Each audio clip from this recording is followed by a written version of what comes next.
The Galactic Council had existed for nearly 5 million years, and in all that time they had never encountered a species quite like the humans. When humanity first arrived at the great halls of the Council 200 years ago, the elder races had looked upon them with a mixture of amusement and pity. These small soft creatures from a tiny blue world at the edge of the galaxy seemed so fragile, so young, so utterly unremarkable. Ambassador Tha of the Volante and Gemini had laughed at the human delegation during their first meeting, her scale shimmering with condescension as she remarked that these newcomers would be lucky to build 50 warships within 1,000 years. The other species had agreed. Humans were simply too primitive, too new to the stars, too insignificant to matter. But that was 200 years ago, and everything was about to change. High Auditor Keith Vorum was a Silithaean, a species known throughout the galaxy for their obsessive attention to detail and their absolute dedication to bureaucratic precision. His compound eyes could process thousands of data streams simultaneously, and his mind was like a perfect calculating machine that never made errors. Every 10 solar cycles, Cathorn conducted the Great Census, a complete accounting of every military vessel registered to every species in the Galactic Council. This census was the foundation of galactic peace, ensuring that no single species could secretly build an armada capable of threatening the others. The rules were simple, and it remained unchanged for millions of years. No species could possess more than 2,000 military vessels without explicit council approval, and any violation of this limit was considered an act of war against all member species. Began his audit as he always did, methodically working through each sector of the galaxy, counting ships and verifying registrations. For 3 long months everything proceeded normally, with only minor discrepancies that were easily explained. Then he reached Sector 7G, the region of space where humanity had established most of their colonies. At first, Cathorn assumed his systems had malfunctioned. He ran diagnostic after diagnostic, checked his sensors, recalibrated his instruments, and even requested backup data from the Council's central archives, but the numbers remained the same.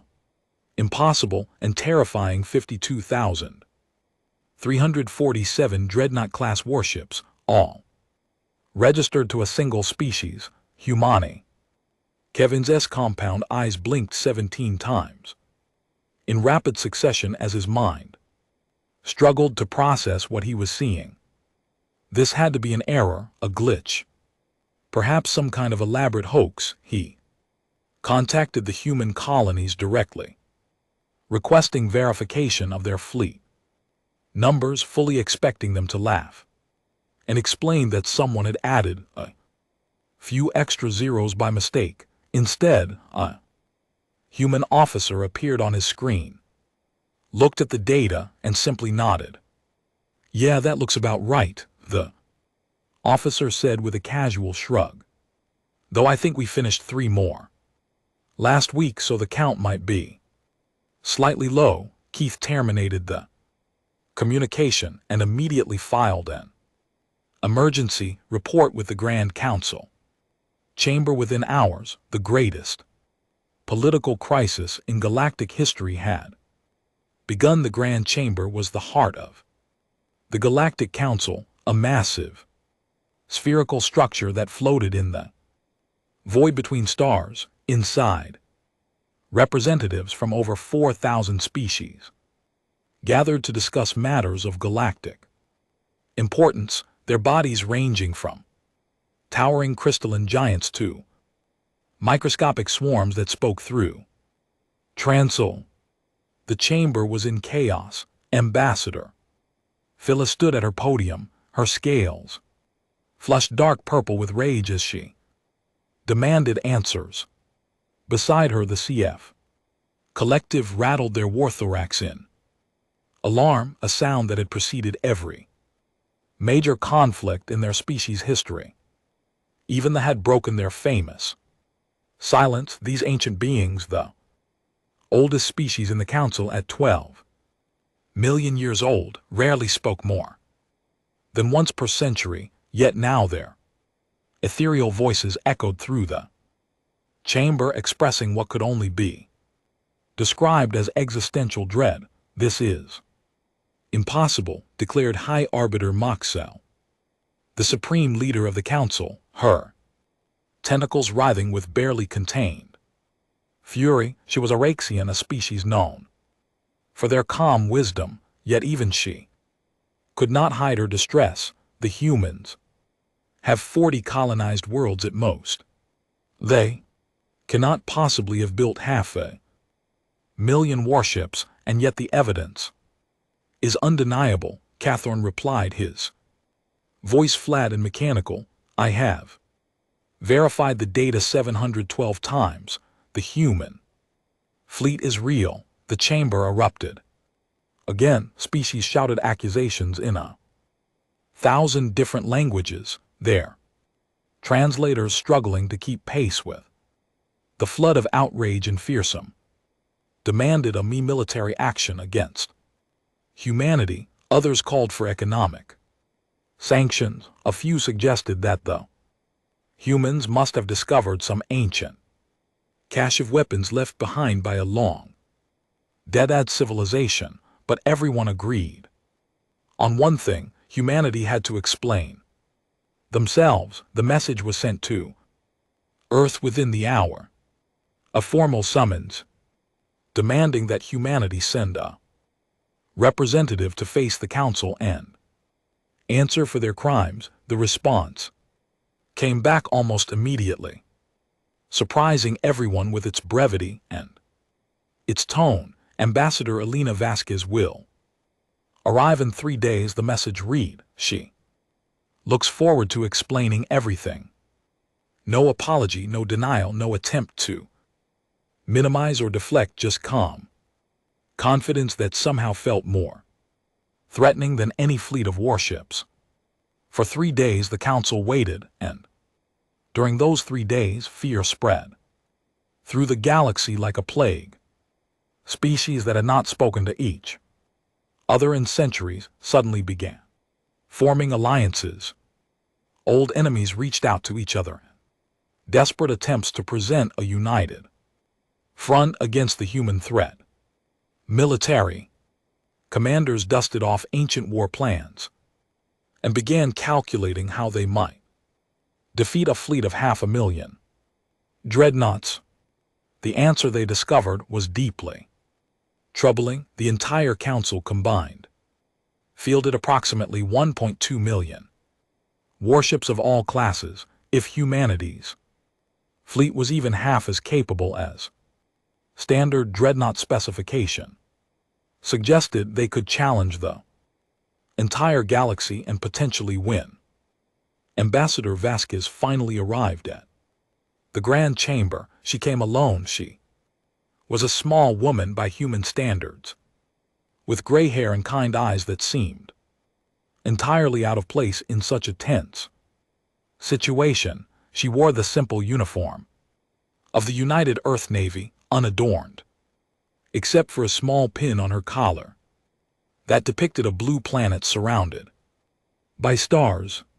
She walked to the center of the chamber, looked up at the thousands of hostile faces staring down at her, and smiled. It was not a threatening smile nor a mocking one. It was the smile of someone who knew something that everyone else did not. The smile of a person who had been waiting a very long time for this moment. Thank you for inviting me, she said, her voice calm and clear. I understand you have some questions about our fleet. High Arbiter. Moxie leaned forward, her tentacles coiling with barely restrained anger. Questions, she repeated, her voice dripping with contempt.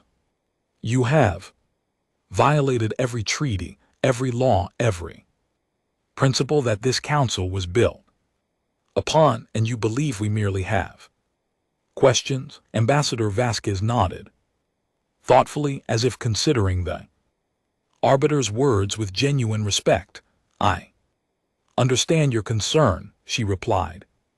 But perhaps before you condemn us, you should ask yourselves one simple question. She paused, letting the silence stretch until every being in this chamber was focused entirely on her. Why would a species as young and weak as humanity spent 200 years building the largest fleet in galactic history? She looked around the chamber, meeting the eyes of species after species. The answer, council members, is that we are very, very afraid.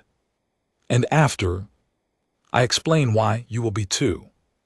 The silence that followed Ambassador Vasquez's words was unlike anything the Grand Chamber had ever experienced. For a moment, no one moved, no one spoke, no one even seemed to breathe. 4,000 species, beings of every shape and size and form imaginable, all frozen in place by a single human woman and her quiet promise of fear. High Arbiter Maxhall was the first to recover, her tentacles slowly uncurling as she processed what she had just heard. In her 3,000 years of leading the council, she had faced wars, plagues, economic collapses, and diplomatic crises beyond counting. But something in the human ambassador's voice told her that this was different. You speak of fear, Moxel said carefully, her anger giving way to a cautious curiosity. What could possibly frighten your species so badly that you would risk war with the entire galaxy? Ambassador Theila of the Volante hissed from her podium, her patience clearly exhausted. Do not indulge her, Theila snapped, her scales rippling with hostility. This is obviously a manipulation. The humans have been caught violating our most sacred laws, and now they seek to distract us with tales of phantom threats. A murmur of agreement rippled through the chamber. Many species nodded or clicked or hummed their approval of Tha's words, but Vasquez remained calm, her kind eyes moving from face to face without any sign of fear or shame. Ambassador Tha, she said gently, 200 years ago you told my predecessors that humanity would be lucky to build 50 ships in 1,000 years. You'd call this primitive, insignificant, too weak to matter. Dilla scales flushed darker, but she did not deny it. In those 200 years, Vasquez continued, we have built over 500,000 warships. We have established shipyards on every world we colonize. We have dedicated nearly 40% of our entire economy to military production. She let those words sink in before continuing. Do you truly believe we did all of this because we wanted to conquer you? Do you think we are so foolish that we would provoke a war against 4,000 species for the sake of territory or resources? The chamber fell silent again, and this time the silence felt different. There was uncertainty in it, a growing sense that perhaps the situation was not as simple as it had first appeared. Then explain yourself, Noxel commanded, her voice softer now, almost curious. Tell us what drives your species to such extremes. Vasquez nodded and reached into her uniform pocket, producing a small data crystal that glowed with a soft blue light. With your permission, I like to present evidence that humanity has kept classified for 187 years. What I am about to show you has never been shared with any species outside our own. And after you see it, you will understand why Moxel considered this for a long moment, her compound eyes studying the human woman with new intensity. Finally, she gestured to the chamber's technicians. You may proceed. Vasquez inserted the crystal into the central display console, and suddenly the entire chamber was filled with light. Holographic star maps spread across every surface, showing the galaxy in breathtaking detail. This is our galaxy as you know it, Vasquez explained. 100 billion stars, millions of habitable worlds, thousands of intelligent species, but what you see here is not complete. She manipulated the display and the map expanded, pushing outward beyond the galaxy's familiar spiral arms into the dark void. Beyond there, at the very edge of the display, several regions were marked deep crimson. We call this the boundary, Vasquez said, her voice growing quieter, more serious. It is a region of space approximately 3 million light years from the galactic rim, and humanity has been monitoring it for almost 2 centuries. Ambassador, though, leaned forward despite herself. Her earlier hostility forgotten in the face of genuine curiosity. What is out there, she asked. Nothing, Vasquez replied, and that is exactly the problem. She pulled up a new display, this one showing sensor readings and astronomical data in the year 2089, just 12 years after humanity achieved faster than light travel. One of our survey ships ventured beyond mapped space. They were looking for new worlds to colonize, new resources to exploit. Nothing more ambitious than that. The display showed an image of a small human vessel, its hull scarred and battered. The ship was called the Erickson, and what they found changed everything. New image appeared, a strange object floating in the void, clearly artificial, but unlike anything any species in the chamber had ever seen.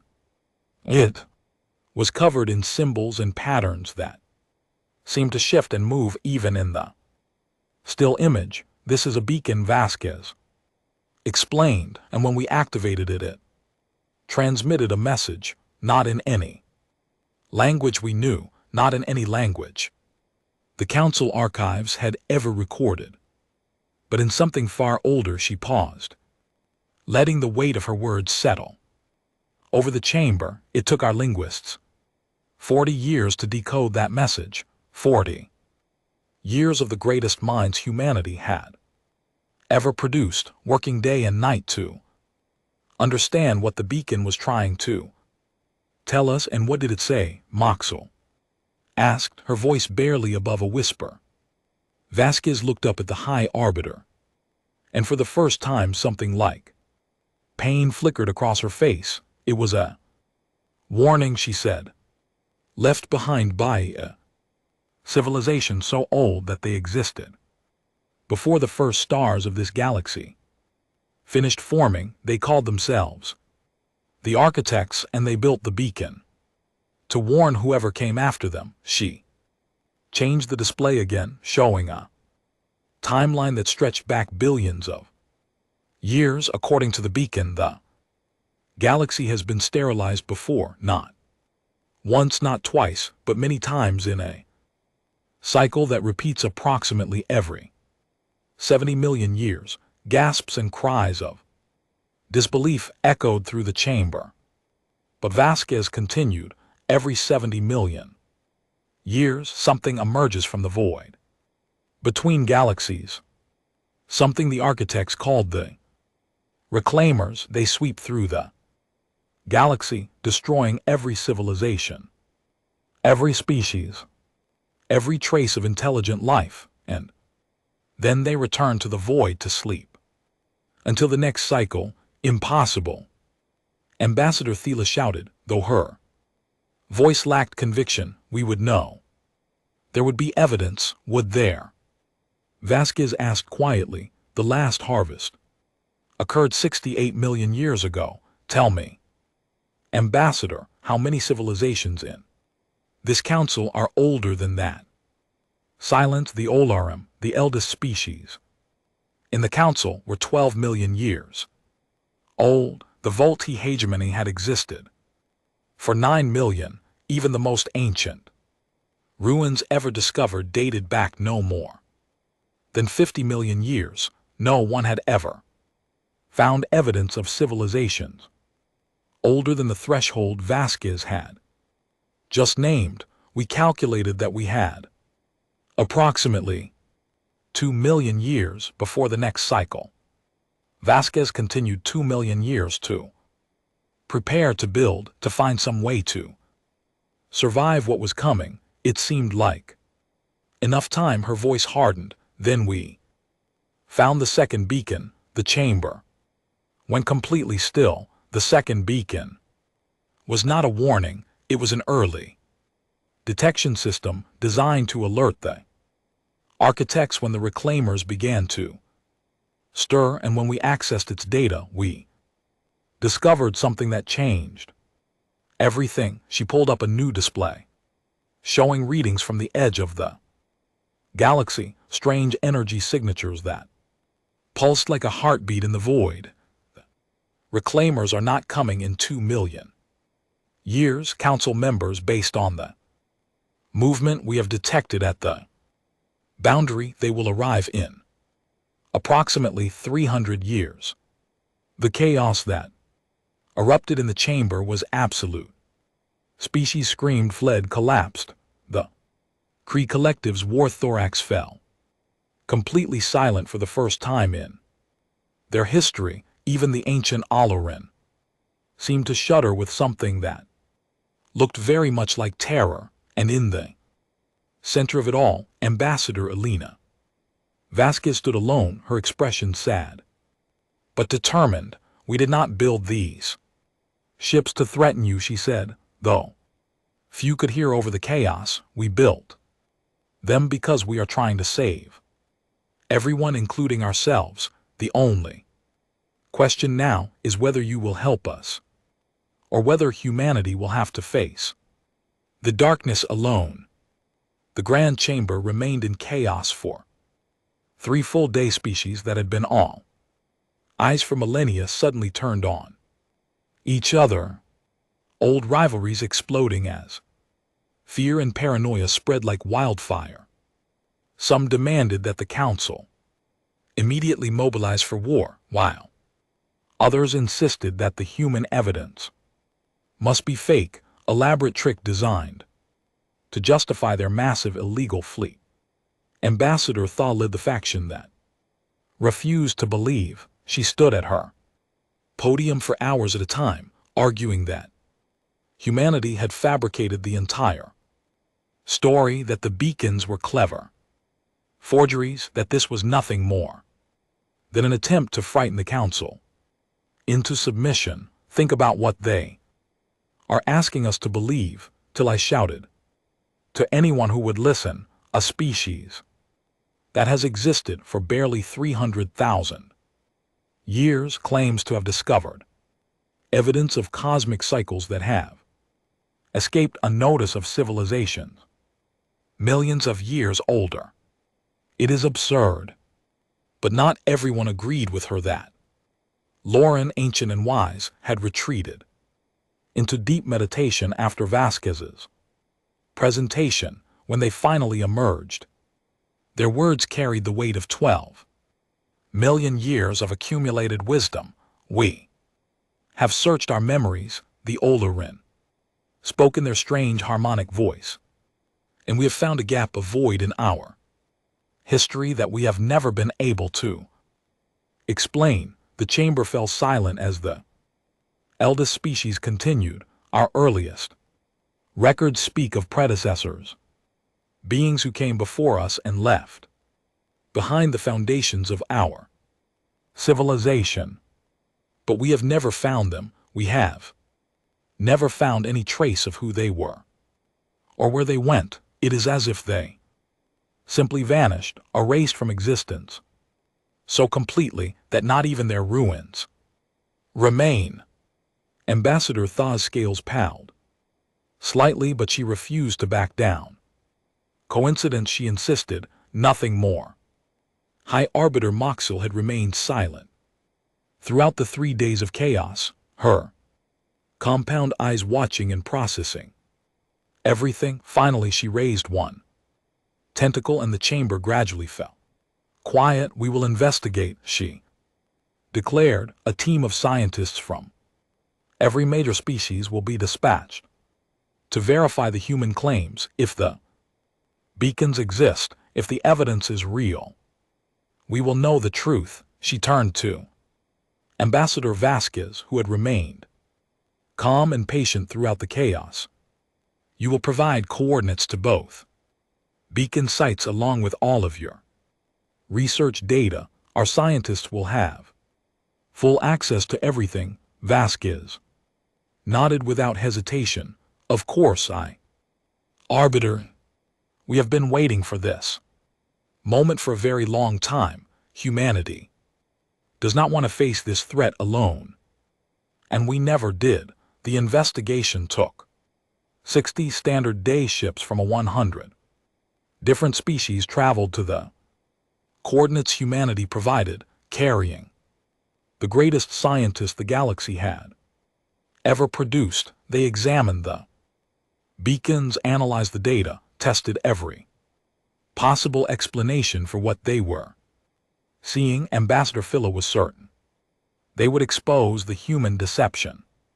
She waited at the grand chamber with barely contained anticipation, ready to demand humanity's immediate punishment once the truth was revealed. When the League investigator finally returned to present the findings, Phila was already preparing her victory speech, but the investigator's face told a different story.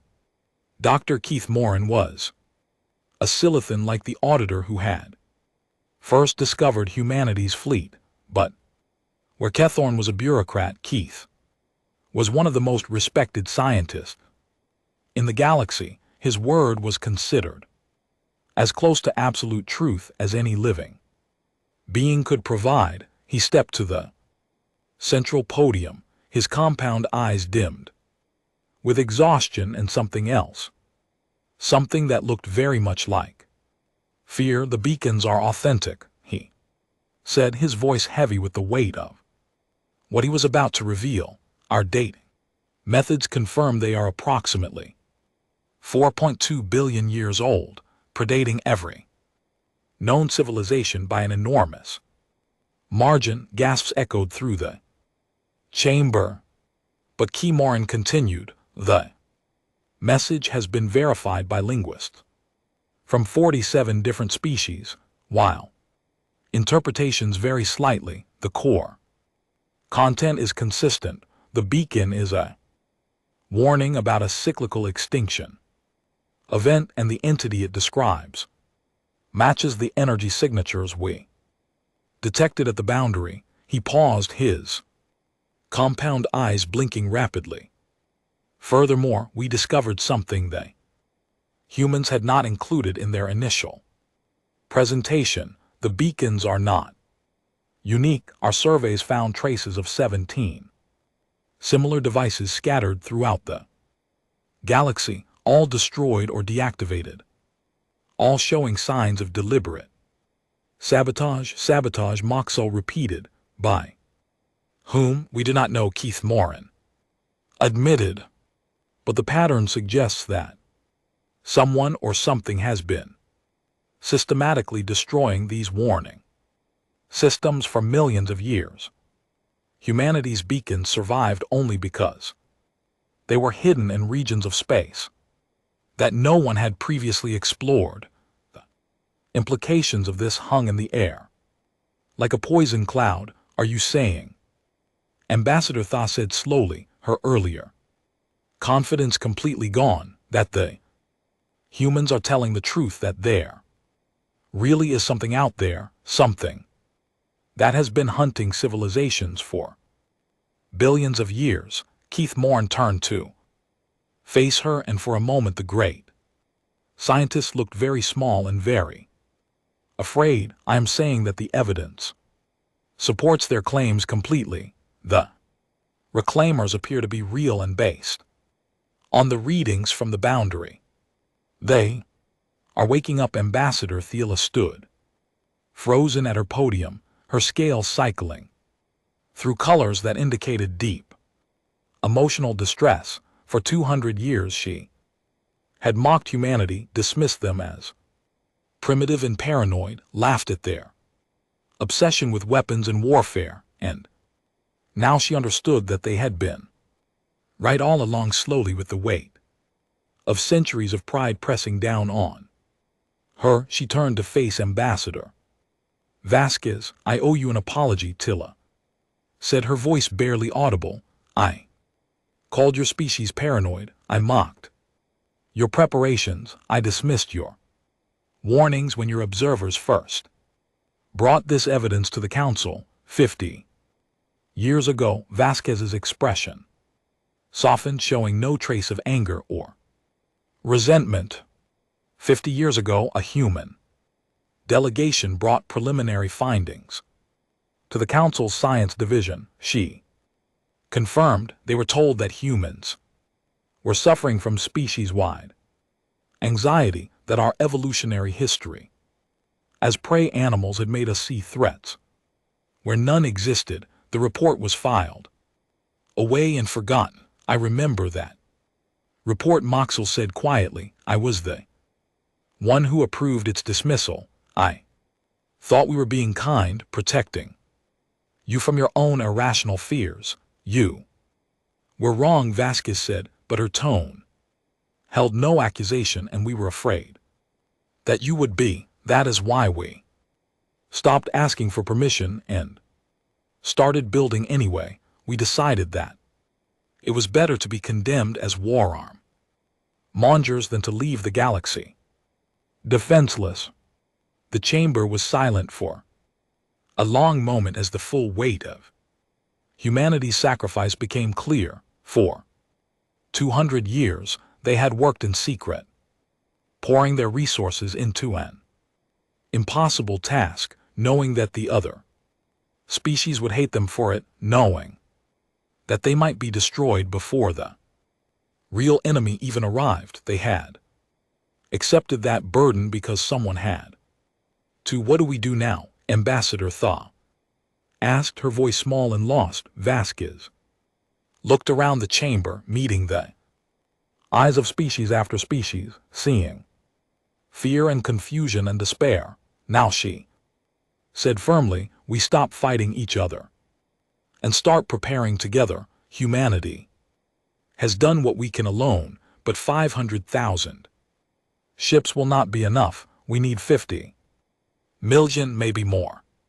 We need every shipyard in the galaxy working at full capacity. We need weapons that have never been imagined and defenses that have never been built. She paused, her expression hardening with determination. We have 300 years. That sounds like a long time, but it is not.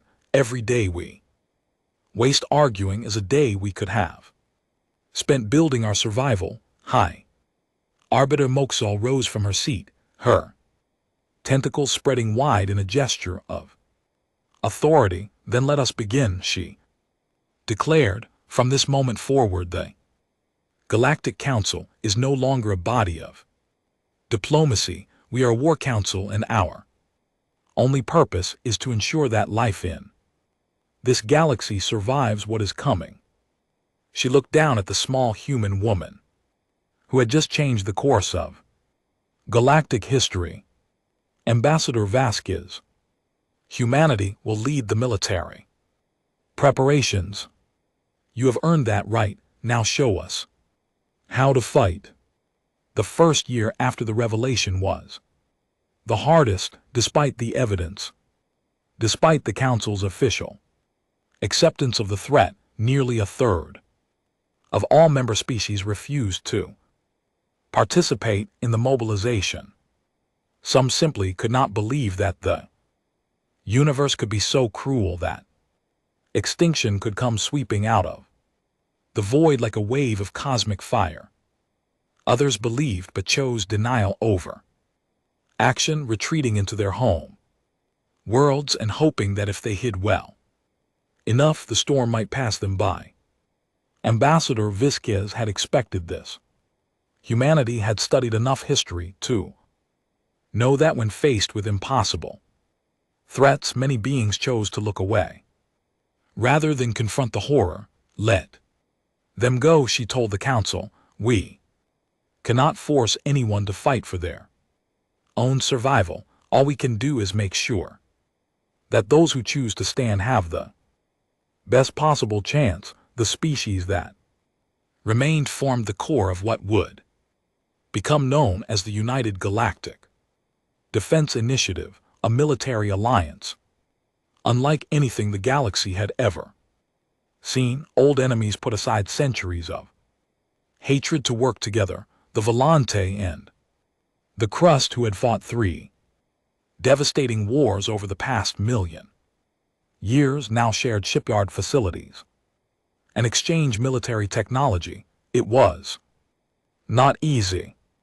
Decades of suspicion could not be erased overnight, and there were countless disputes over resource allocation, command structures, and strategic priorities. More than once the alliance nearly collapsed under the weight of its own internal conflicts, but somehow they held together. Ambassador Vazquez worked tirelessly, traveling from world to world, speaking to leaders and citizens alike, reminding everyone of what was at stake. She became a symbol of the alliance, a living reminder that even the youngest and weakest species could make a difference. Humanity was nothing 200 years ago, she would say in her speeches. We were primitives, barely capable of leaving our own planet, but we saw the threat and we chose to act.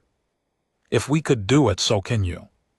Her words inspired billion shipyards that had been dormant for centuries roared back to life. Factories that once produced consumer goods were converted to weapons manufacturing.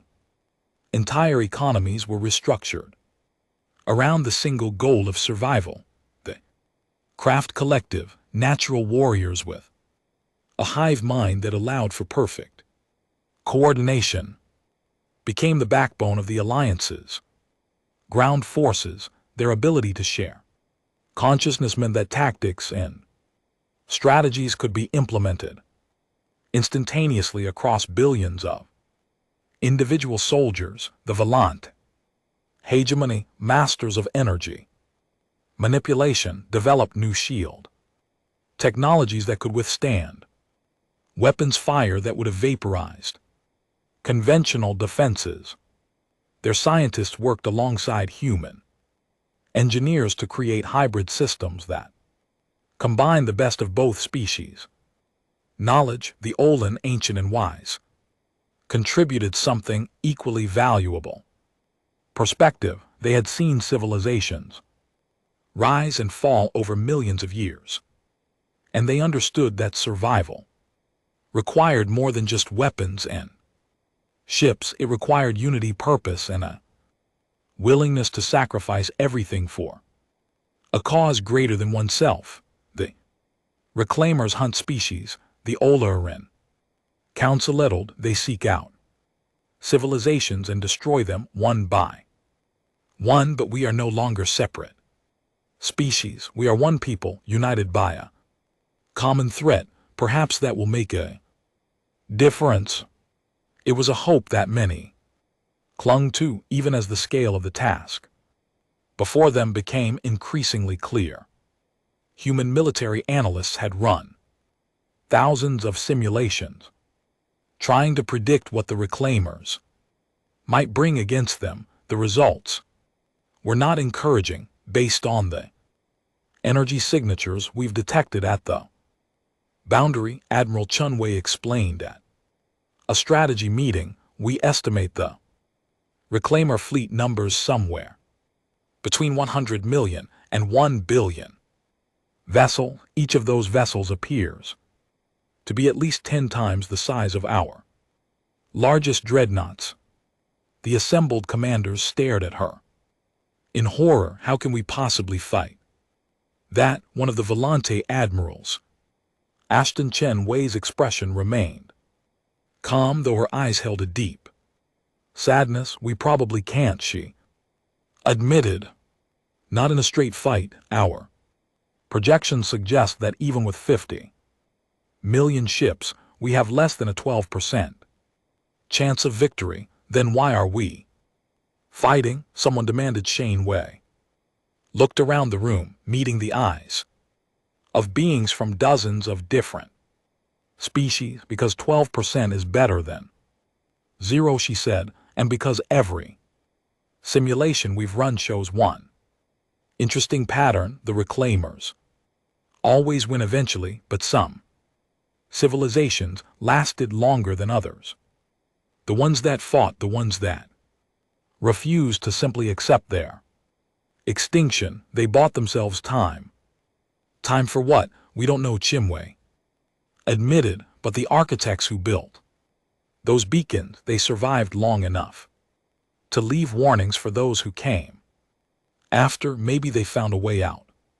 Maybe they escaped to another galaxy, or maybe they just wanted to give someone else chance that they never had. Either way, they fought, and because they fought, we know about the threat. That has to mean something. It was not the inspiring speech that many had hoped for, but it was honest, and in a time of such overwhelming fear, honesty was worth more than false hope. The mobilization continued. By the 10th year, the Alliance had produced 3 million new warships, number that would have been unthinkable just a decade earlier. By the 20th year, that number had grown to 8 million. By the 30th year, 12 million vessels flew under the banner of the United Galactic Defense Initiative, and still it was not enough. We need more time, Ambassador Vasquez said at a council meeting in her 73rd year, her hair now white and her face lined with age. We are making progress, but 300 years is simply not enough to build what we need. Then we must find ways to slow the enemy down. Arbiter Moxel replied, by ourselves.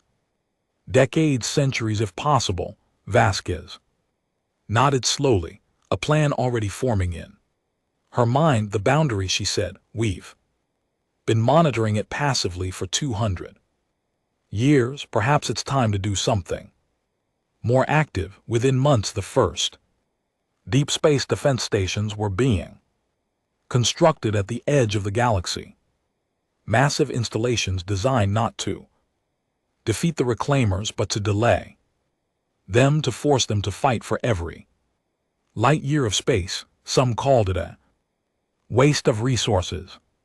Others called it a suicide mission for anyone stationed there, but volunteers stepped forward from every species in the Alliance, beings who understood that their sacrifice might buy precious time for those who came after. Ambassador Vasquez visited the first completed station before its deployment to the boundary, meeting with the crews who had chosen to stand at the very edge of existence. You probably won't survive this, she told Fema. A young human officer smiled at her, his eyes bright with something that looked almost like peace.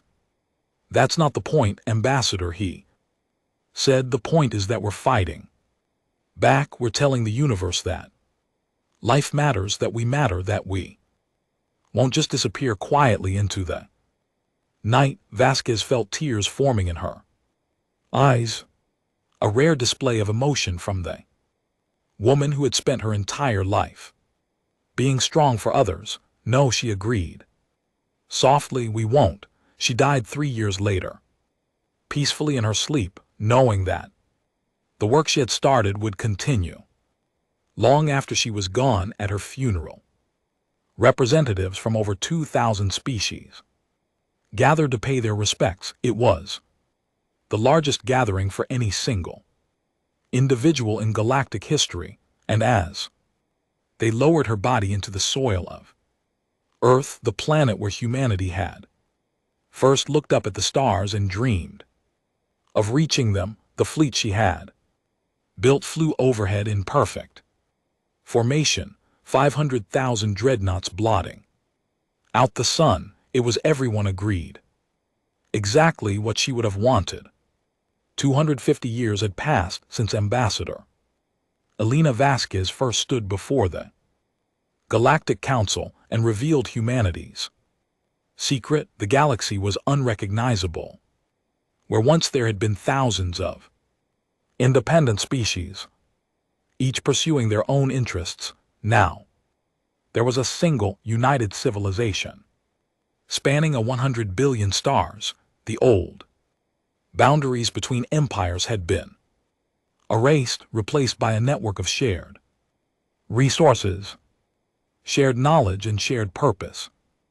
Admiral Chuni, great-great-granddaughter of the famous admiral who had first explained humanity's projections to the Alliance, stood on the observation deck of the Utheast Defiance, the largest warship ever constructed by any species, and nearly 50 km long. It was less a ship than a mobile fortress, carrying enough firepower to crack planets in, enough troops to conquer worlds. But it was not alone. Through the massive viewing windows, Chen Wei could see the assembled fleet stretching across the void, millions of vessels from thousands of species, all flying in perfect formation. The carriers with their shimmering energy shields, Kree swarm frigates that moved as one despite being composed of thousands of individual craft. All are in shield monasteries, ancient vessels that generated defensive barriers capable of absorbing the output of small stars, and everywhere woven through the alien formations like threads of steel, human dreadnoughts stood ready. 47 million warships in total, the combined might of every species that had chosen to stand and fight.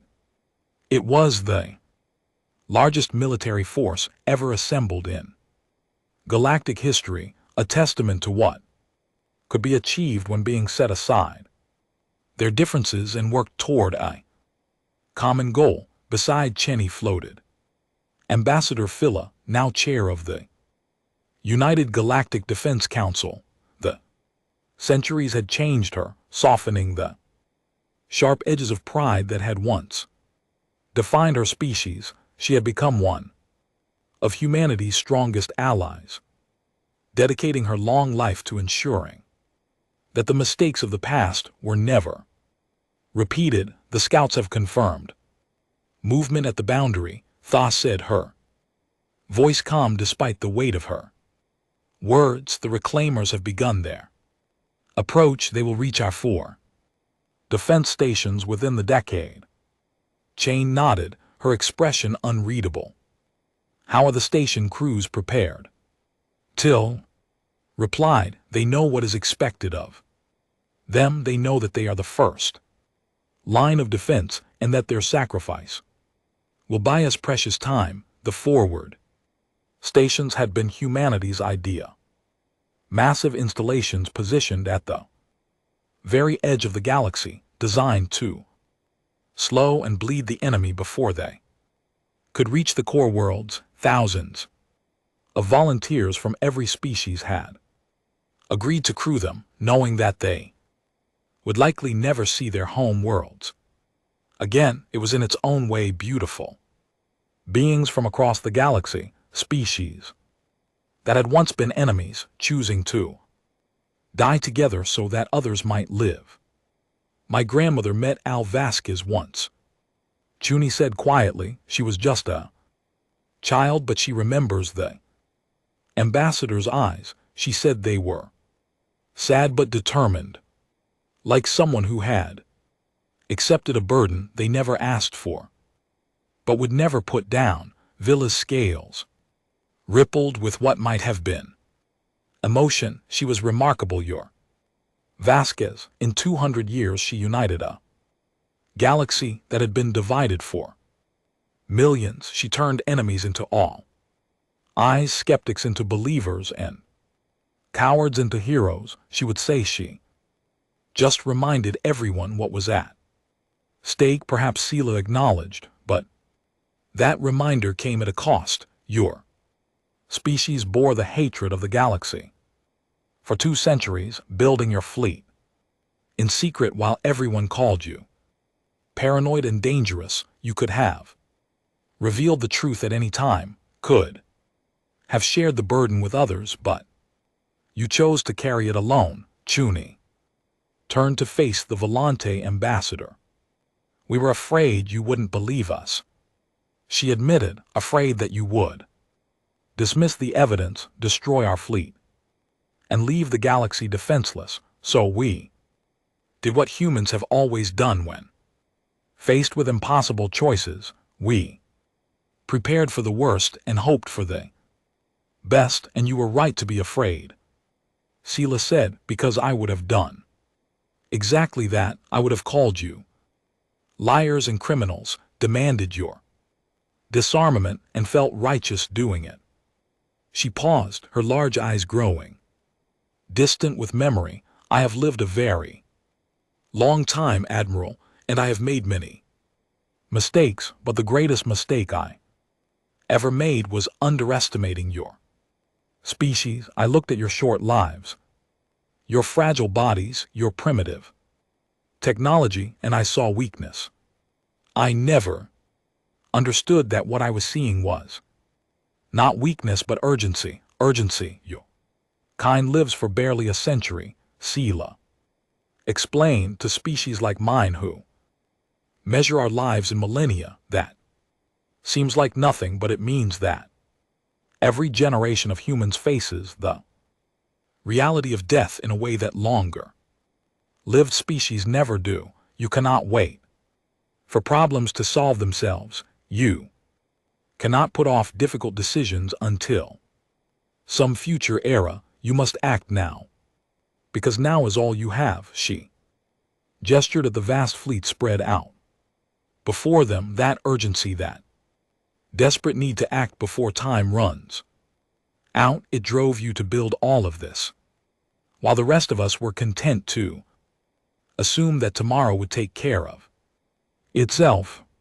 You were preparing for a disaster that wouldn't arrive for centuries. Chuni was silent for a moment, considering the ambassador's words. My ancestors had a saying, she finally said, hope for the best, but prepare for the worst. I think they understood something that many species forget. The universe is not kind. It does not care about our hopes or our dreams. It simply is, and the only way to survive in an uncaring universe is to make yourself strong enough to endure whatever it throws at you.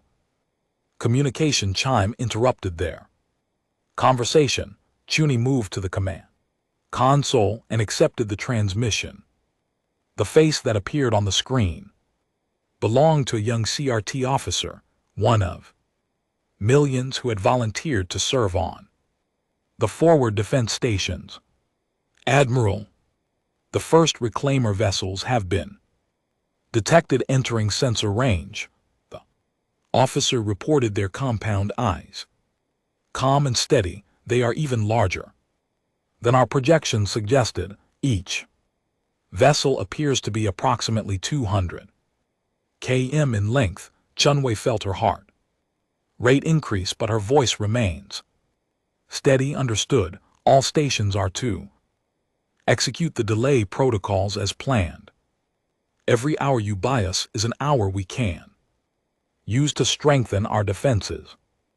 Acknowledged, Admiral the Kree officer. Replied, it has been an honor to serve. The transmission ended and Cheney turned to face the observation window once more. Somewhere out there at the very edge of existence, beings from across the galaxy were preparing to give their lives for a cause greater than themselves. Are we ready? Thera asked quietly. Juni thought about all the sacrifices that had led to this moment. Ala Vasquez, who had borne the hatred of a galaxy to keep it safe, the crews of the forward stations who were about to face an enemy that had destroyed countless civilizations. Every engineer, every soldier, every citizen who had dedicated their lives to building this fleet. No, she admitted. We are not ready. We have 47 million ships, but the reclaimers have hundreds of millions. We have weapons that can destroy planets, but they have weapons that can crack stars. By every logical measure, we should not be able to win this war. She turned to face the Volante ambassador, and despite the fear in her heart, she smiled. But we are going to fight anyway. Not because we think we can win, but because fighting is what we do. It is what makes us who we are, and maybe, just maybe, that will be enough. Della returned the smile, her scales shimmering with something that might have been hope. And let us fight together, she said. Human and Volante, Kree and Olerin, and all the thousands of species who have chosen to stand with us. Let us show the universe that life is worth fighting for, even when the odds are impossible. Kai nodded and turned to address the fleet. All vessels, this is Admiral Chun Wei of the United Earth Navy, she announced, her voice carrying across millions of ships and billions of soldiers. The enemy is coming. They have destroyed countless civilizations before us, and they believe they will destroy us as well. But they have never faced a galaxy united. They have never faced beings who chose to stand together instead of dying alone. Today we make our stand. Today we fight for everyone who came before us and everyone who might come after. Today we show the reclaimers that this galaxy is not their harvest ground. She paused, feeling the weight of history pressing down upon her. This galaxy is our home, and we will defend it with everything we have. All vessels prepare for combat. And across the stars, 47 million warships powered their weapons and turned to face the darkness.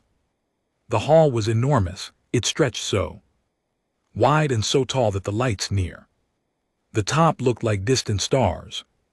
The walls were made of something smooth and dark, and they curved all the way around, like the inside of a giant shell.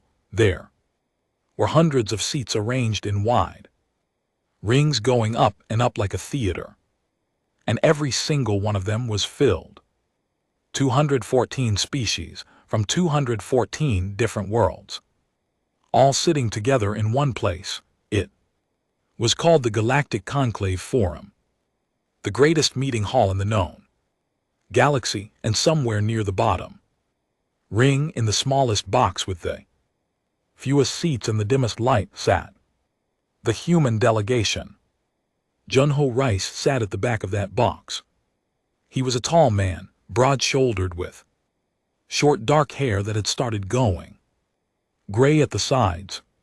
He wore the dark navy uniform of Earth's unified command, with no medals on the chest, no decorations on the collar, just the uniform. He sat with his back straight and his hands flat on the desk, and he watched the room with quiet, steady eyes. In front of him, at the delegation table, sat MJI Sora.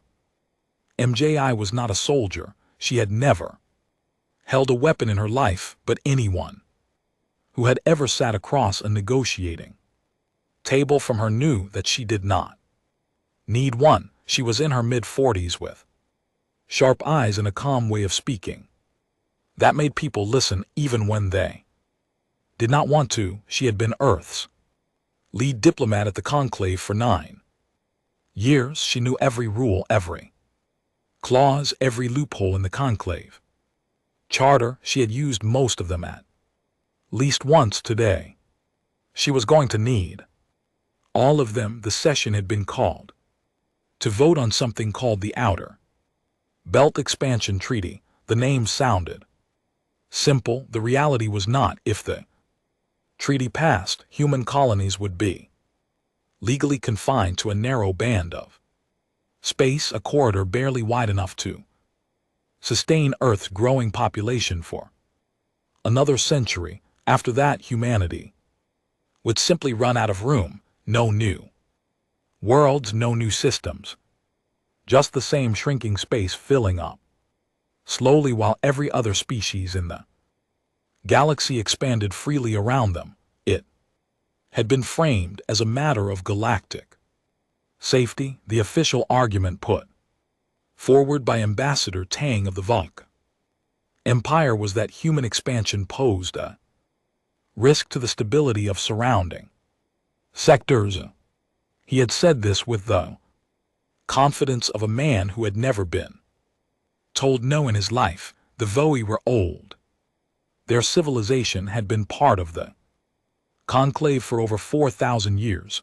Tiang wore robes of deep red and silver, and when he spoke, the room listened the way people listen to someone they have always been told to respect.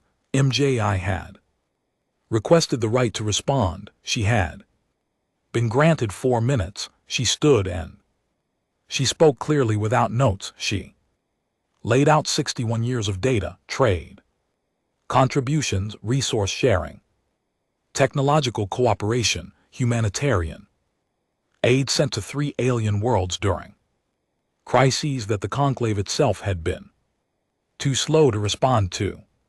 She talked about the population projections, about the resource shortfalls that would come if expansion was capped, about the long-term economic damage to humanity's trading partners as well. She was precise, she was thorough, she was by any measure correct. The laughter started about 2 minutes in. It was not all at once. It began somewhere in the upper rings, a sound like wind through strange reeds, and then it spread. Different species laugh in different ways. Some made clicking sounds, some made low rumbles deep in their chests. Some simply turned to their neighbors and made gestures that their translators declined to convert, but the meaning was the same across all of them. They were laughing at her. MJI did not stop. She finished every word of her 4 minutes. Her voice did not shake. Her hands did not move from the podium. She looked straight ahead and she said everything she had come to say, and when she was done, she sat down. The room was still buzzing when Tang rose again. He was unhurried. He smoothed his robes and looked down at the human delegation box, the way a person looks at something small they have found on the floor. He said that humanity was a curiosity, a young species, energetic, perhaps even admirable in certain small ways, but fundamentally unpredictable. He said they were dangerous without any apparent concern for how it landed. He said that the treaty was not a punishment, it was simply good management. He said without lowering his voice, they will be contained because they are simply too dangerous to be trusted with. More. The vote was called. 211 species voted in favor of the treaty, 3 voted against it, humanity and 2 small allied species whose home system sat near the human corridor. Their votes meant nothing. The treaty passed in under 4 minutes. Me sat very still. When the result was announced, she did Not look angry, she did not look sad. She looked like someone who had just confirmed something they had already suspected for a very long time.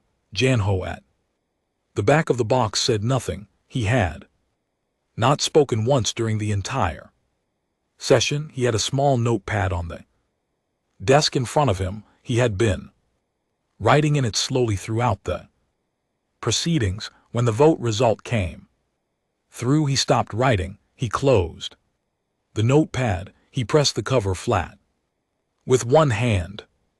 Then he placed his hands back on the desk. That was all. The session closed with a series of procedural announcements that nobody in the human box listened to. Other delegations began to file out, talking among themselves. Some of them glanced over at the human box as they passed. Few of them looked almost sympathetic. Most of them did not look at all. MJI gathered her documents slowly. She slid them into a flat case, snapped it shut, and stood. She turned to look at Janho. He was already looking at her. She did not say anything, neither did he, but something passed between them, a kind of understanding, quiet and firm, the way understanding passes between two people who have been working together long enough to think in the same direction. They walked out together. Behind them, the rest of the delegation followed. The corridor outside the forum was wide and cold. The walls gave off a faint blue light that made everything look slightly unreal. Other species moved through the corridor in groups, their voices mixing into a low, constant hum. No one stopped. The humans, no one spoke to them. They were invisible the way small things are invisible in large spaces. Janho walked alongside Minji without speaking. When they reached the junction that led toward the docking bay, he stopped. MJI stopped with him. He looked down the corridor toward the forum hall. They had just left. He stood there for a moment, very still, the way he used to stand on ship decks before a difficult operation, just long enough to be certain. Then he turned and kept walking.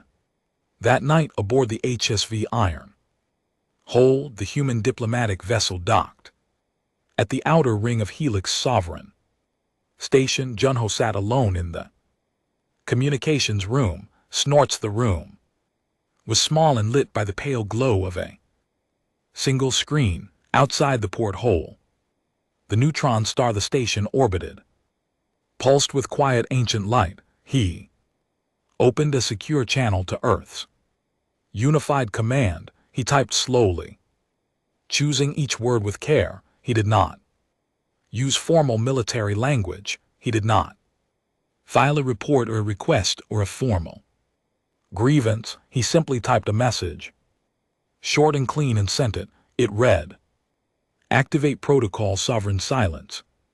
We're done talking." He closed the channel. He sat in the dark for a while. Then he stood, turned off the screen, and went to bed. In the forum hall 2,000 meters away, the vote results were already being filed, archived, and forgotten. The galaxy moved on the way it always did, turning on its own slow axis, indifferent and enormous. It did not yet know what it had started. 3 days passed. The galactic conclave forum continued as it always did. Sessions were called, votes were cast, trade agreements were reviewed and signed and filed. 214 civilizations went about the business of running a galaxy, and humanity sat in its small box at the bottom ring and said nothing. No complaints were filed, no formal objections were raised. The human delegation attended every session, sat in their seats and were quiet. Some of the other delegations noticed, most did not. The ones who noticed told themselves it was normal that humans were sulking, that they would come around as they always had before. Because where else did they have to go? On the morning of the third day, the forum was in the middle of a routine trade session. It was the kind of session that put half the room to sleep. A minor shipping dispute between two mid-tier species over tariff classifications in Sector 7, the sort of thing that required 3 hours of deliberation and resulted in a 3-paragraph amendment that nobody would read until the next dispute came along. High Arbiter Sulk of the Dravosi Collective was presiding. He was an old being, gray and slow, moving with 4 narrow eyes that tracked the room with the patient, faintly tired look of someone who had been doing this job for decades. He called speakers in turn. He kept time. He maintained order. It was an ordinary morning. Then Misara walked to the podium. She had not been called. She had not filed a request to speak. She simply stood up, walked down from the human box, crossed the floor of the forum, and stepped up to the central podium. She placed one hand flat on the surface and looked out at the room. The room took a moment to catch up with what it was seeing. Sulk leaned forward. Somewhere in the upper rings, voices. When quiet heads turned, many did not wait for permission. She began to speak. Her voice was clear and even. She did not rush. She said that the human delegation was invoking Article 9 of the Conclave Charter. She said it simply, the way someone reads an address from a piece of paper, matter of fact, already decided. The room went from quiet to very quiet. Article 9 was the sovereign withdrawal clause. It had been written into the charter at the very beginning, when the conclave was young, as a theoretical option, a safety valve. The idea was that any species could leave the conclave if they chose to, freely and without penalty, because a union only meant something if it was chosen. Nobody had ever used it. Most species had forgotten it existed. The legal scholars of several civilizations had written papers arguing that it was essentially symbolic, a relic of idealistic founding language that no rational civilization would ever actually invoke. Sulk stood up. He said loudly enough for the whole room to hear that this was not the time for this, that this was a trade session, that proper procedure required advanced notice and a formal filing period of no less than 30 days. MJI looked at him. She said that Article 9 required no filing period. She cited the exact paragraph and line number. She was correct. Everyone in the room who knew the charter well enough confirmed it in the same moment, the way people confirm something they had hoped was not true. Sulk sat down slowly. MJI turned back to the room and continued. She spoke for 12 minutes. She did not raise her voice once. She went through 61 years of history in clean, direct language. The first time humanity's proposed expansion had been denied, the first time their trade terms had been revised without consultation, the resource surveyed data from human systems that had been shared freely with council members and then used against humanity in territorial boundary negotiations. The 3 separate occasions when human vessels had been fired upon near border zones, and the council's response had been a formal note of mild concern. The food aid sent to the Dravosi outer colonies during the collapse of 2341, delivered by human ships funded by human governments, asked for by the Dravosi themselves, and never once acknowledged in any official council record. She named every incident. She gave dates. She gave reference numbers. She did not editorialize. She just told the truth plainly in the order it had happened and let the weight of it sit in the room behind her. At the entrance to the forum floor, Admiral Junho Rai stood in the open doorway. He had his hands behind his back. He was not facing the room, he was facing outward toward the corridor, his back to the council, still steady like a door that had already decided to close. MJI reached the end of her address. She said, "We did not come to this galaxy asking for permission to exist. We will not leave asking for it either." Then she stepped back from the podium. The room came apart. It was not one sound. It was dozens of sounds all at once. Voices in 17 languages, clicks and tones, and something low and sustained that the translators described only as objection. Sulk was on his feet again, his 4 eyes wide, his hands raised. He was saying that this was premature, that the council could reconsider the treaty, that there were processes, that there were proper channels, that no one needed to make a decision today. Other voices joined his. Some of them were urgent. Some of them sounded almost afraid. Junho, still facing the corridor, spoke. He did not turn around. He did not raise his voice much, but the room was shaped well for sound, and the room heard him. "We already have," he said. Then he stepped aside.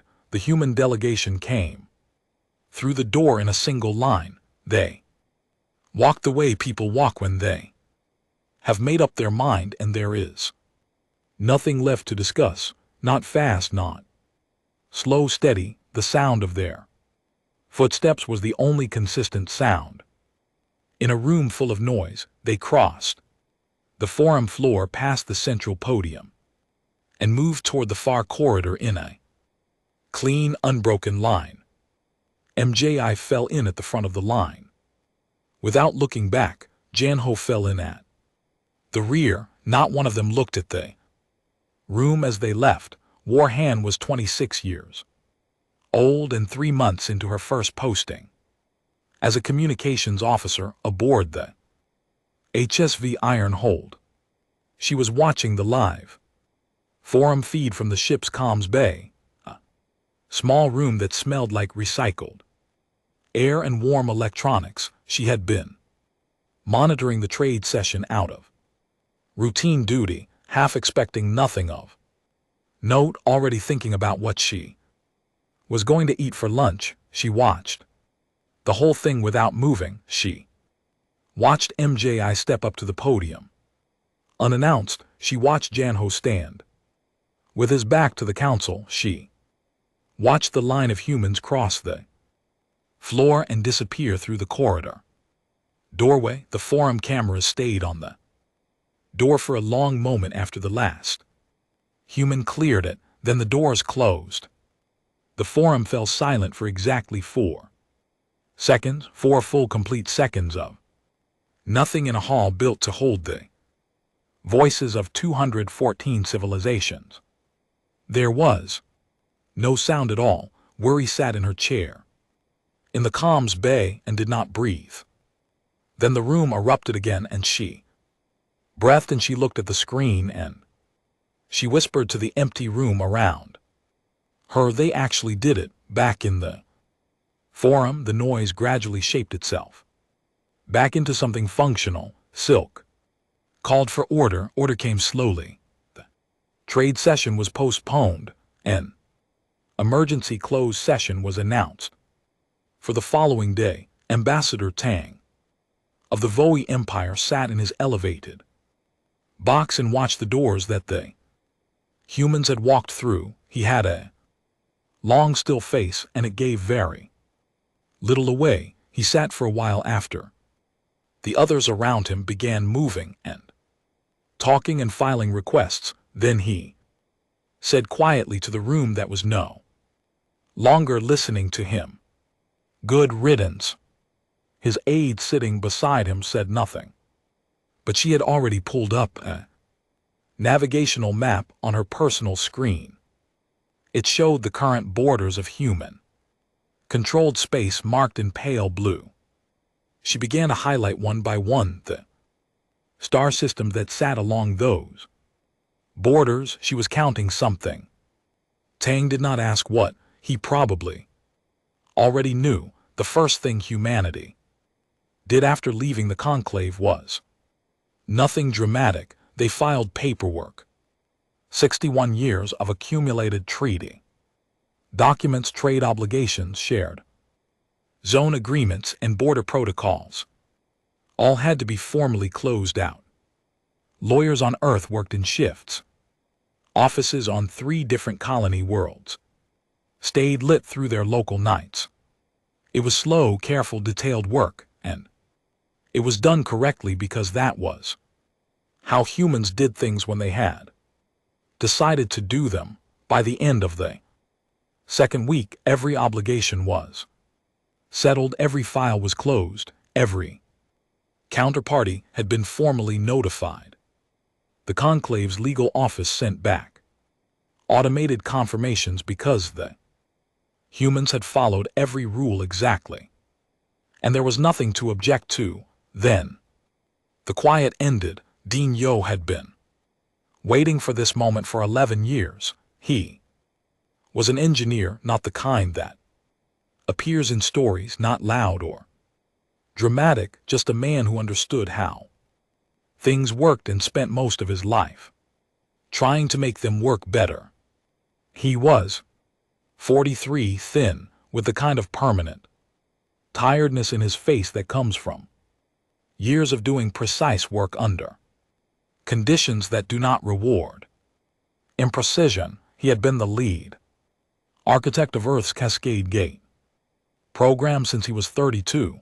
The Cascade Gates were humanity's fastest-than-light transit system, a network of paired structures that allowed ships to cross vast distances in hours instead of years. The Council had forbidden humanity from building them in the outer sectors, the restricted zones, the treaty corridors, the buffer spaces, all of it off limits. Humanity had complied, and Dion had spent 11 years drawing plans for gates that could not yet be built, running simulations on construction timelines that had no legal start date, training teams for a deployment that was always waiting for permission that never came. The day after the last treaty file was closed, Dion sent a single message to his 12 construction teams. It said, begin. Within 60 days, 14 Cascade Gates went up. The previous galactic record for a single gate construction was 4 years. That was held by the Voy, who had better raw materials, longer experience, and 3 times the workforce. Dion's teams built each gate in an average of 11 days. They had been rehearsing the process in simulation for so long that the real thing was almost routine. The teams moved with the calm precision of people doing something they had already done 1,000 times in their heads. The gates connected new points across previously restricted sectors. Where there had been empty space, there were now transit corridors where human colony ships had been waiting and holding patterns for years. There were now clear paths forward. The colony ships launched. There were thousands of them. They had been sitting in orbital reserves around Earth and the major colonies for years, fully loaded, fully crewed, waiting for the treaty permission that the Council had made clear would never come. The day the gates opened, they went not in a trickle, all of them, in a wave that stretched across a dozen sectors simultaneously, each one carrying the people and equipment and intention to build something permanent somewhere new. Hyrie Bach was on one of those ships. She was a colonial governor, or had been on a Small world in the old treaty corridor.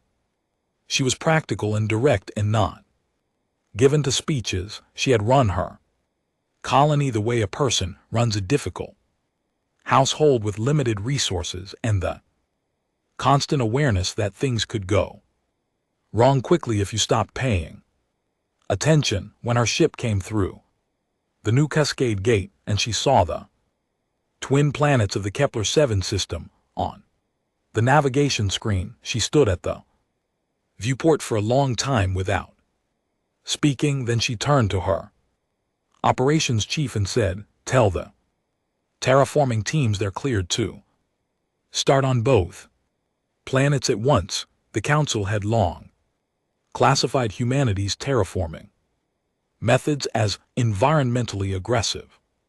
This was technically accurate. Human terraforming was fast.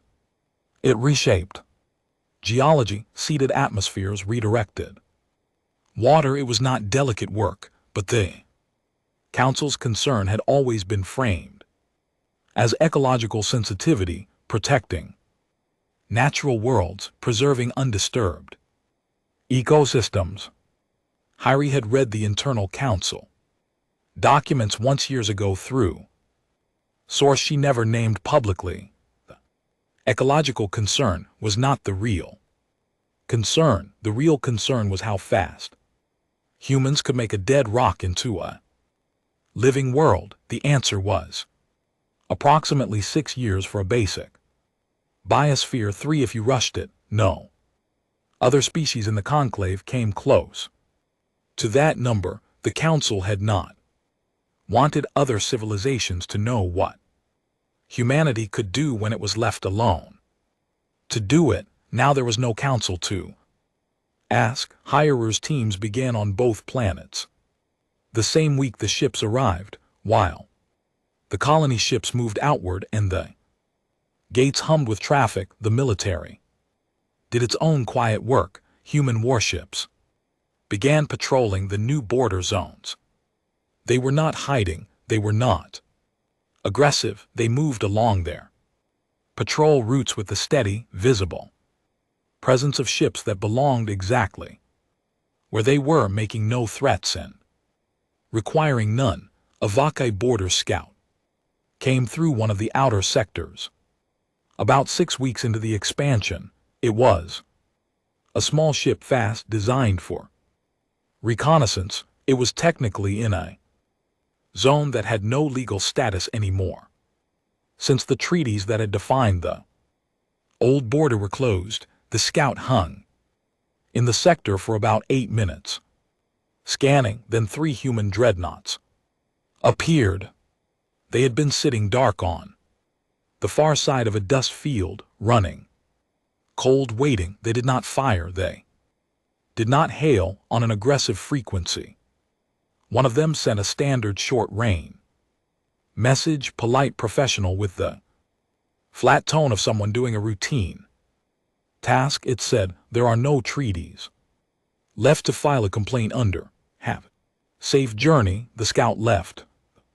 Dreadnoughts resumed their patrol back at Helix Sovereign in the intelligence section of the Conclave's administrative wing. Analysts had been filing reports for weeks. The reports were dry and factual and deeply alarming. 14 gates in 60 days, thousands of colony ships in active transit, terraforming operations on multiple worlds running simultaneously, military patrols across sectors that had been empty 3 months ago. One analyst, a young Tithosi named Riva, had compiled the expansion rate into a projection model. She had checked it 4 times before submitting it because the numbers looked wrong the first time she ran them. They were not wrong.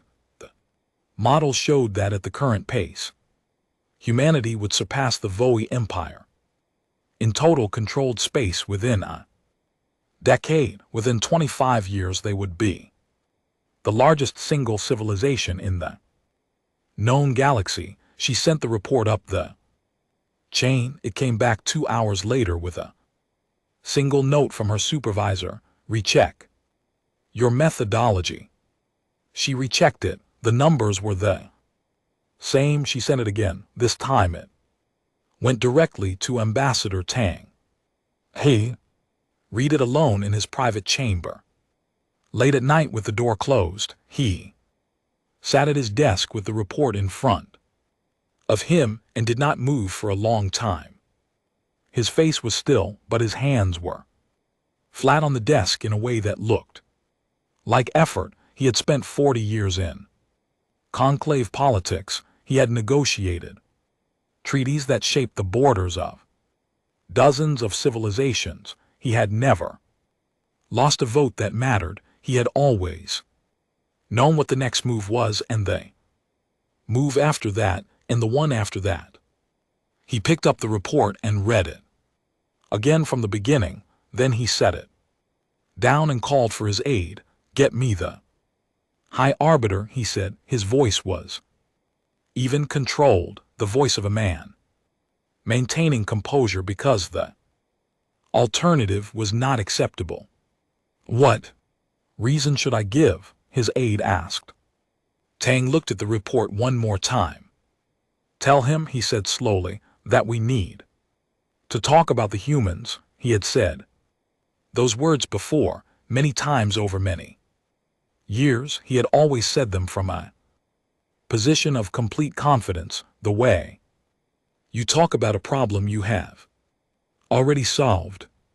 This time it felt different. He did not let that show on his face, but the report stayed open on his desk long after his aide left the room, in the dark and the quiet of his chamber, with the ancient light of the neutron star coming in through the narrow window. Tang sat alone and looked at the numbers, and for the first time in a very long career, he found that he did not know what the next move was. Fear, it turned out, had a very specific shape. It looked like a closed-door meeting that nobody admit was happening. It sounded like voices kept deliberately low, even when the room was sealed. It felt like the moment you check a number a third time and the number is still the same, and you run out of reasons to check it again. That was what the Galactic Council looked like 8 months after the day the humans walked out. High Arbiter Silk called the emergency session on a morning when the regular schedule had nothing important on it. That was deliberate. Fewer witnesses, less noise. He marked the session as a routine procedural review, which was the kind of label that made most minor delegates file their attendance forms and then not actually show up. The room that filled was smaller than usual, but the species represented were not small ones. The old powers were there, the ones with the largest fleets and the longest histories. They sat in a tighter cluster than normal, closer to the center, and they spoke with the careful precision of people who had agreed before the meeting to be careful. Sulk opened by saying that the situation with humanity was evolving in ways that required discussion. It was the most restrained description of events that anyone in the room had heard in months. The first proper briefing came from the Council's Joint Intelligence Division. An analyst presented the expansion data, the same projections that Tang had read alone in his chamber were now on a large display screen at the front of the room. Impossible to look away from. Colony ships, cascade gates, terraforming operations running on multiple worlds at once, military patrol routes that covered more combined space than the VOE border fleets. Someone asked how long it had taken humanity to reach this level of deployment. 8 months, the analyst said. The room was quiet in the way that rooms get quiet when an answer is worse than people expected, but the deployment numbers were not even the most alarming part of The briefing, the most alarming part, came next, delivered in the same flat, factual tone that made it somehow worse. 8 months ago, the Voy Empire had possessed the most advanced shielding technology in the known galaxy. It had taken them 3 centuries to develop it. The specific alloy composition and energy layering system behind it was considered one of the most closely held technical secrets in Conclave history. 300 years of metallurgical research, 300 years of incremental improvement. The VAI had never shared it. They had never needed to. No one else was close.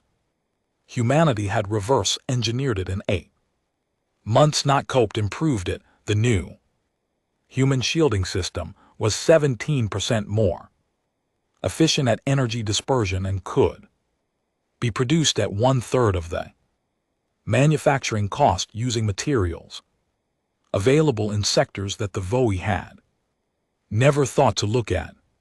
One of the VORI delegates at the session said nothing when this was presented. He simply looked at the screen for a long time, then he looked at his hands. Sulk moved the briefing along. The second item was about the 3 smaller species who had sent envoys directly to Earth, bypassing the Conclave entirely, the Tethosi, the Mervani, and the Quellan, all of whose border system sat inside or adjacent to the new human expansion zones. All 3 had signed bilateral agreements with Earth's government. The terms of those agreements were not public, but the intelligence division had pieces of them, and the pieces were consistent: trade access, navigation rights, medical and agricultural support, in exchange for peaceful coexistence. Fair terms, better than anything the Conclave had ever offered them. 3 species had quietly left the Conclave's orbit without anyone noticing until it was done. Sulk said they needed to discuss the fleet. The peacekeeping fleet had been assembled quietly over the previous 2 months. It was a collective effort. Ships from 7 major species pulled under a shared command flag. The official reason, if anyone asked, was routine border stabilization. The unofficial reason sat in the room with everyone, and nobody said out loud. It had been positioned near the edge of the new human expansion zone at a distance that was meant to communicate presence without provoking a response. It had not worked the way anyone intended. Junho had sent a response to Helix Sovereign 14 hours after the fleet reached its position. It had not been addressed to the full council. It had been addressed directly to Sulk, which was itself a message bypassing every formal channel, the way you bypass a locked door by going through a window. The message was 8 words long. We have counted your ships. You should count ours. Sulk read it aloud to the room because he felt they needed to hear it from him rather than from a screen. He read it without expression. Then he waited. Someone asked what humanity's fleet strength currently was. The intelligence analyst pulled up the numbers. The room looked at them. No one spoke for a full minute. The peacekeeping fleet had withdrawn the following morning. No shots, no confrontation. The ship simply turned and went back to where they had come from, quietly and quickly, and no official statement was ever made about why on earth in the chambers of the new Parliament building that had been constructed specifically to house humanity's post-conclave governance structure. Misara stood at a wide window and watched the city below. She was now Minister of Interstellar Expansion, which was a title that had not existed a year ago and now carried more weight than almost any other in human government. She had been asked to address Parliament that afternoon. She had written the speech herself, which was not unusual. What was unusual was how short it was. She had trimmed it down from 12 pages to 3, then from 3 to 1, then from 1 page to 4 lines, which she read without looking at her notes, standing at the podium with the same stillness she always brought to a room. She said, "They built a cage around us for 60 years and called it diplomacy. Now they are afraid of what we look like when we stand up straight. Let them look. We are not going to apologize for our height." Parliament was quiet for a moment after she finished. Then it was not quiet at all. Back at Helix Sovereign, the consequences of the session continued to move through the conclave like a slow current. The emergency meeting had not solved anything. It had only made the problem clearer, which sometimes makes things worse. Tang received the notification on a private channel. The Vi Empire's internal council, the body that appointed and dismissed its conclave ambassadors, had placed his position under review. The formal language was diplomatic and vague in the way formal language always is when the real meaning is uncomfortable, but the meaning was plain enough. 40 years of political work, 40 years of knowing the right people and saying the right things, and being the loudest voice in the right rooms, and now because of the reverse engineered shielding report and the fleet withdrawal and the bilateral agreements and 8 months of data that nobody had predicted, his own people had decided he was no longer an asset. He was removed from his position on a quiet afternoon with no announcement and no ceremony. His access to the forum was quietly downgraded. His aide was reassigned. His office was reallocated. He sat in his private quarters on Helix Sovereign and looked at the galaxy map. His aide had marked 8 months ago the one with the blue lines of human controlled space. The blue had spread considerably since then. He traced the edge of it with one finger, not touching the screen, just hovering.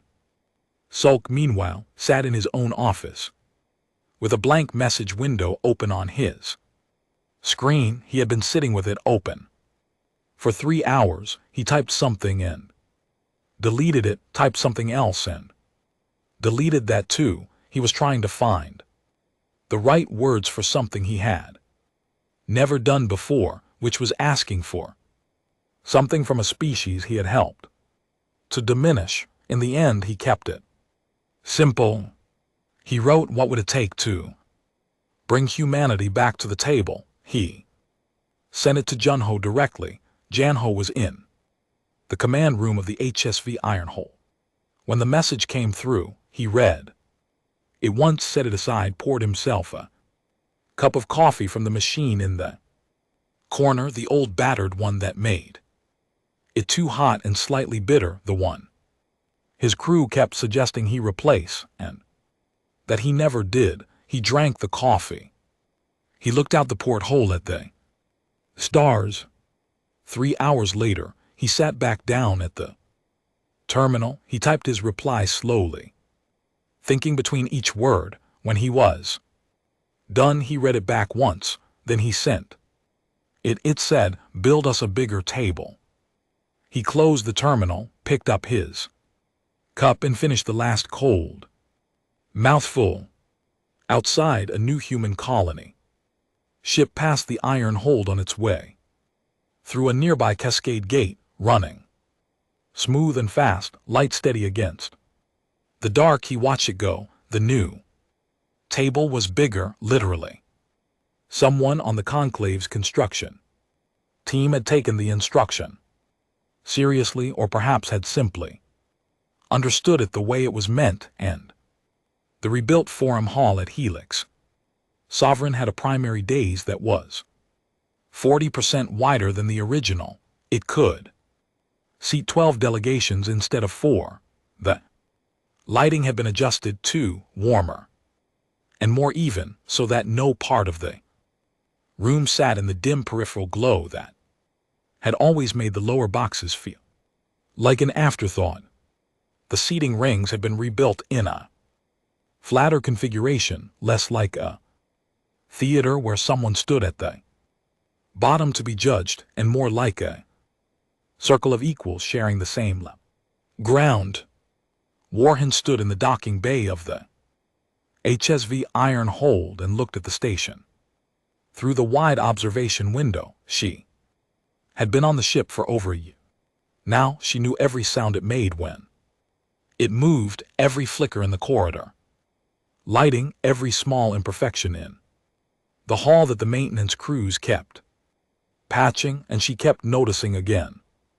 This posting had been 3 months of routine when it started. It had become the most significant year of her life, without her having planned for that at all. She had watched the walk from this ship, she had watched the expansion from this ship, and today she would watch this from this ship because her duty shift had her at comms, and the live feed from the forum was already running on the secondary screen beside her station. She did not mind watching from here. She had a good view. The human delegation arrived at Helix Sovereign on a cold docking morning, which was the only kind of morning a space station had. 4 ships came in formation. The Iron Hold led them. Behind it came 3 newer vessels, larger and quieter, built in the yards that had opened during the expansion year. They docked in the berths that Selk's office had specifically reserved, which were large and centrally located, and not for the first time at the outer ring. Miss Sora walked off the ship first. She wore a jacket of deep blue, fitted and clean, lined with no insignia, no medals, no decorations. She had chosen it specifically because it was not a uniform and not a diplomatic robe. It was just something a person wore when they were confident enough in where they were going that they did not need to announce it with what they had on. Behind her came the delegation, 19 people, more than humanity had ever sent to a session before. Behind them came Janho, who walked at the back of the group the way he always did, unhurried, with his hands loose at his sides and his eyes on the corridor ahead. He had worn his uniform, full dress, not because he wanted to make a point about the military, because he had earned it, and because today was the kind of day that asked you to be completely, clearly, undisguisedly what you were. The forum filled slowly. Delegations arrived from 209 civilizations. 5 species had declined to attend for their own reasons. Their absence was noted and then set aside. 209 was more than the original conclave had ever held at a single session, and there was something in the air of the rebuilt hall that felt different from any session me had ever attended before. Not tense exactly, more like the feeling in a room before something that has been delayed for a long time finally begins. High Arbiter Selk took his place at the presiding position. He looked older than he had a year ago, which was possible, and also like a man who had spent considerable time thinking, which was definitely true. He opened the session with less formality than usual. He said that the conclave was here to sign a new charter. He said it plainly, without the layers of procedural language that normally buried the actual point of a session under 12 minutes of preamble. He said it, and then he sat down. The new Galactic Conclave Charter had been drafted over 4 months. Earth's Diplomatic Corps had written the first version and circulated it. It had come back with suggested changes from 67 species, most of which were reasonable, and some of which were attempts to quietly reinsert old language about expansion limits and tiered voting, which were rejected. The final document had been agreed to by every species attending. It abolished tiered voting.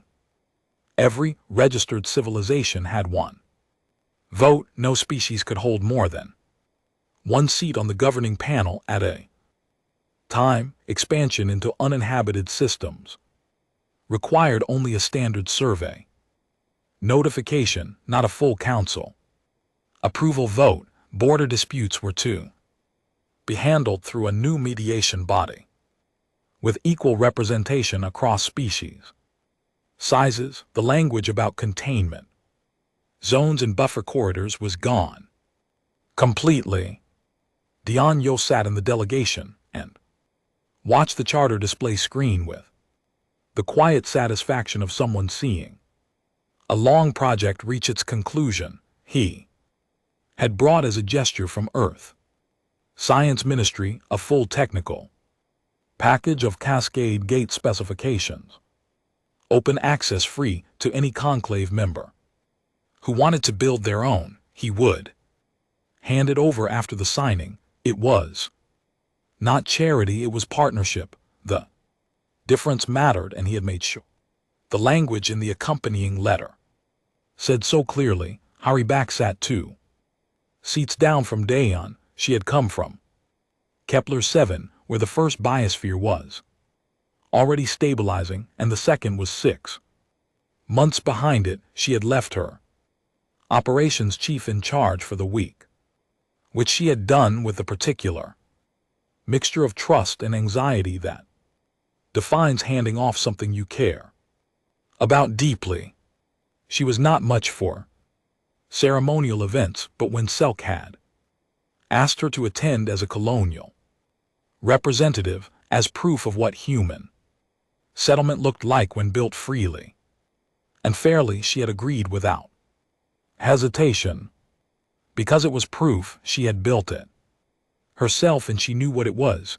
Rava, the young Tethosi analyst who had written the expansion projection report, was attending as a junior member of the Tethosi delegation. She had not expected to be there. She had been told 3 days before the session that her delegation's senior envoy had specifically requested her presence. She had asked why. Envoy had said simply that the person most familiar with the data should be in the room when the data became history. She sat in her seat and looked at the forum around her, at the new lighting and the wider days and the even rings of seats, and thought about the report she had filed 10 months ago that her supervisor had told her to recheck. She had rechecked it. The numbers had been right. MJI took the podium. She looked out at the room for a moment before speaking, the way a person looks at something they have been walking toward for a long time and finally reached. She looked at the 209 delegations. She looked at the new table wide enough to hold them all. She looked at Junho, standing at the edge of the delegation area, straight and still, watching the room with the quiet attention of someone who had already decided what he thought and was now simply observing the outcome. She spoke. "We are not returning because we need you," she said. "We are returning because a united galaxy is better than a fearful one. But let there be no confusion about what changed and what did not. We changed nothing. You finally saw us clearly." She stepped back from the podium. The charter was brought to the primary days and placed on a wide flat surface. Sulk signed it first, slowly and formally. Then the delegations came forward in turn, in alphabetical order by species name, and they signed it one by one. It Took a long time, nobody left, nobody. Talked over the process the way they usually did during long procedural sessions. The room was patient in a way it had rarely been. When the last signature was placed, Salk closed the document and looked up at the room. The new galactic conclave is in session, he said. Nobody laughed. After the formal proceedings during the reception period, Rav found herself standing near Admiral Junho, who was holding a small cup of something warm that someone had handed him and which he appeared to be drinking out of politeness rather than preference. She had not planned to speak to him, but she was close and he noticed her, and the look on his face was approachable enough that she asked. Before she could think better of it, she said, "What was humanity's goal all along? I mean, what were you actually trying to accomplish?" Junho looked at her. He considered the question with the same thorough as he appeared to give everything. Then he said, "To be treated like what we are." "Nothing more," she said. "And what are you?" He stood up a little straighter. "Not taller exactly, just more fully present, the way a person stands when they stop holding anything back." He looked out at the forum around them, at 209 civilizations who had a year ago laughed at a human diplomat and voted to confine her people to a corridor of space, and who now sat in a hall rebuilt to their specification under a charter written in their hand, in a conclave that would not have reformed without them. "Exactly what you see," he said. Warren closed the forum feed on the secondary screen and returned her attention to her console. There were patrol logs to file, a navigation update from the Kepler 7 corridor, a maintenance request from Deck 3, ordinary things, the kind of things that filled an ordinary shift on an ordinary day. She began with the patrol logs. Outside through the port hole of the HSV Iron Hold Helix Sovereign Station turned slowly against the light of the distant neutron star. Old and vast and permanent, the way things are when they have learned to change before they break. A new colony ship passed, running fast and steady toward a gate. Just another day.